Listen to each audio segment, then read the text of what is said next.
السلام علیکم دوستو، آج کی ویڈیو میں ہم ایسے موضوع کے بارے میں بات کرنے جا رہے ہیں جس نے پوری دنیا کے اندر تہلکہ مچا دیا۔ یہ ہے لاس اینجلس، امریکہ کا شہر خواب، جہاں مغربی دنیا کے سب سے بڑے خواب پروان چڑھتے ہیں۔ یہ شہر امریکہ کی ترقی کا مرکز، ہالی ووڈ کا گھر، ٹیکنالوجی، فیشن اور کلچر کا محور سمجھا جاتا ہے۔ یہاں روزانہ لاکھوں لوگ اپنی زندگی کے خواب پورے کرنے آتے ہیں، اور یہ شہر روشنیوں اور زندگی کی گہما گہمی کی وجہ سے بہت زیادہ مشہور ہے۔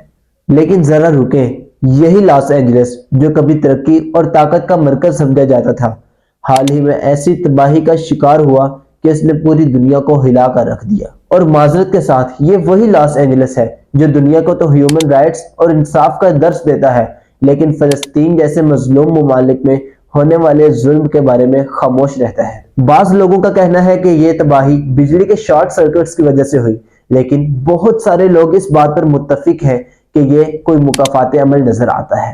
جی ہاں دوستو، یہ صرف ایک واقعہ نہیں بلکہ ایک بہت بڑا سبق ہے، کیونکہ یہ شہر اسی ریاست کے انڈر آتا ہے جو نہ صرف مسلمانوں اور فلسطینیوں کی ہمیشہ مخالفت کرتا ہے بلکہ اس جنگ کے دوران اسرائیل کا ساتھ بھی دے رہا ہے۔ آئیے اس واقعے کو اچھی طریقے سے سمجھتے ہیں اور اس کے پیچھے حقیقت کو بیان کرتے ہیں اور دیکھتے ہیں کہ یہ ہمیں کیسے ماضی کی یاد دلاتا ہے۔ لاس اینجلس یہ وہ شہر ہے جو امریکہ کی فائنینشیل طاقت کا مرکز ہے، لیکن حالیہ تباہی نے پورے شہر کو اپنی لپیٹ میں لے لیا۔ شہر کے ایک علاقے میں اچانک خوفناک آگ بھڑک اٹھی اور دیکھتے ہی دیکھتے پورا شہر اور اس کے اندر موجود عمارتیں اور محل سب راکھ میں بدل گئے۔ یہ آگ محض ایک حادثہ نہیں بلکہ اللہ تعالیٰ کی طرف سے ایک بہت بڑی یاد دہانی ہے، وہی اللہ جس نے قرآن میں فرمایا ان ربک لبالمرصاد۔ کیا یہ بھی محض اتفاق ہے کہ وہی امریکہ جو اسرائیل کی وار ہیلپ کر رہا ہے اور فلسطینیوں کے اوپر روز آنا بم گراتا ہے، آج خود اپنے گھروں کو آگ کی لپیٹ میں دیکھ رہا ہے؟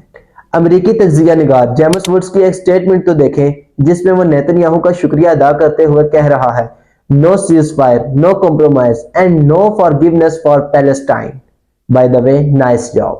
لیکن سبحان اللہ، دیکھیں اللہ کا انصاف کہ وہی جیمس ووڈز جو ہمیشہ فلسطین کے بارے میں آواز اٹھانے والوں کو خاموش کراتا تھا، آج لاس اینجلس میں اپنے گھر کو آگ کی لپیٹ میں دیکھ کر امریکہ کے مشہور نیوز چینل CNN پر دوران پروگرام اپنے سر کو پکڑ کر آنسو بہا کر رونے لگا۔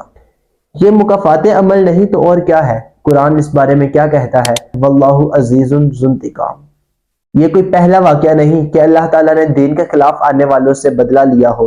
تاریخ اس بات کی گواہ ہے کہ جب قوم نوح نے اللہ تعالیٰ کے پیغام کو جھٹلایا تو اللہ تعالیٰ نے پوری قوم کو نیست و نابود کر دیا۔ اسی طرح فرعون جو اپنے آپ کو خدا کہتا تھا اور حضرت موسیٰ علیہ السلام کے ماننے والوں پر ظلم کرتا رہتا تھا، تو اللہ تعالیٰ نے اس کو سمندر میں غرق کر دیا۔ یہ سب قومیں اپنے آپ کو بہت زیادہ طاقتور سمجھتی تھی، لیکن سب کچھ ختم ہو گیا۔ آج امریکہ بھی اسی راہ کا مسافر نظر آتا ہے، اور آج یہ سب باتیں سچ ہوتی دکھائی دے رہی ہیں، کیونکہ لاس اینجلس کا یہ واقعہ اس بات کا ثبوت ہے کہ اللہ تعالیٰ اپنے مظلوم بندوں کا بدلہ لینا نہیں بھولتا۔ دوستو، آج کی اس ویڈیو سے ہمیں یہ سبق ضرور ملتا ہے کہ ہم ہمیشہ مظلوموں کا ساتھ دیں، ان کے لیے آواز بلند کریں، کیونکہ خاموشی بھی جرم ہے۔ فلسطین کے نہتے لوگوں کے لیے دعا کریں اور اپنی استطاعت کے مطابق ان کی مدد کریں۔ ظالم چاہے کتنا ہی طاقتور کیوں نہ ہو، لیکن اللہ تعالیٰ کا انتقام اس کا انتظار کر رہا ہے۔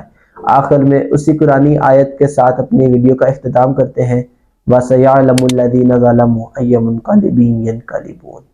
دوستو، اگر آپ کو ہماری یہ ویڈیو پسند آئی ہو اور آپ چاہتے ہیں کہ لوگوں کو اللہ تعالیٰ کی نشانیوں کے بارے میں مزید آگاہی حاصل ہو، تو ہماری ویڈیو کو شیئر اور لائک ضرور کریں اور چینل کو سبسکرائب کرنا نہ بھولیں۔